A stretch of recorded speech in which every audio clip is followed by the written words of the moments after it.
In recent years, we've seen a huge surge in bin store openings. Unfortunately, we've seen a huge surge in the number of bin stores that close as well. They seem to close almost as fast as they open. And that's led some in the industry to theorize that bin stores are just a passing fad. They're here today, they'll be gone tomorrow. That's really not true. A careful review of the bin store phenomenon shows an emerging trend that has some pretty serious staying power. To truly understand it, we have to go back to where the bin store phenomenon began.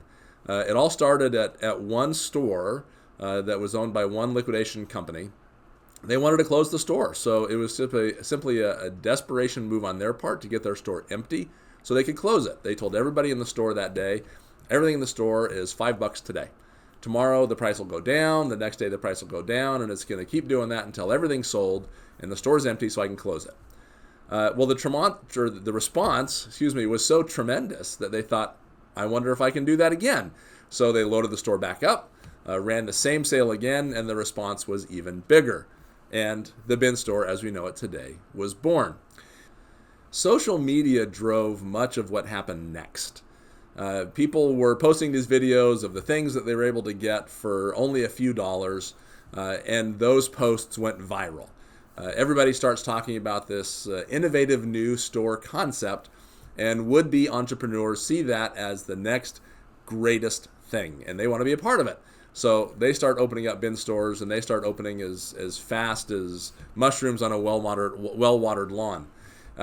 Unfortunately, since these entrepreneurs didn't understand the place that a bin store has in a larger liquidation strategy, most of those bin stores fell just as fast as they rose.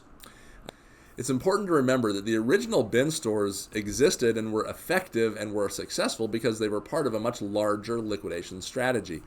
Bin stores on their own, a bin store is a standalone business, is not a sustainable business.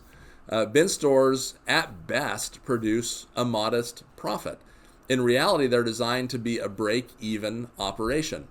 The value that a bin store has is that it allows you to move vast quantities of very low-value product without incurring a great cost. You can do all of that essentially for free because it pays for itself. If you have a bin store that is profitable, well, that's even better. It's kind of icing on the cake, but that's really not why it exists. It exists to free up the liquidator from having to deal with all this low-value product. In a nutshell, liquidators having to deal with low-value product have always had to expend a great deal of time, energy, and money to liquidate that product, and it's never paid for itself. It's always been a losing proposition. Now, if you have an effective bin store in your operations, you can take all that low-value product, run it through the bin store. It costs you nothing, and that frees you up as a liquidation operation to focus on the higher value product and moving that at higher volumes, which dramatically improves your profitability. Now, there's another reason that bin stores make really good sense for people with existing liquidation operations. Zero waste. More and more companies are becoming ecologically active, right? They want to reduce the impact that they have on the environment. And one topic of conversation centers around zero waste. Low-value product historically made its way into landfills. People would wind up throwing it away for the simple fact that it was cheaper to throw it away than it was to deal with it in any other fashion. Liquidation companies didn't want it. You couldn't sell it without incurring significant costs, and so it was cheaper to simply throw it away. Bin stores solve that problem. They take that freight, they allow you to sell it, so you're going to move all of it to the end user where they're going to use it as the manufacturer intended, rather than sending it to the landfill.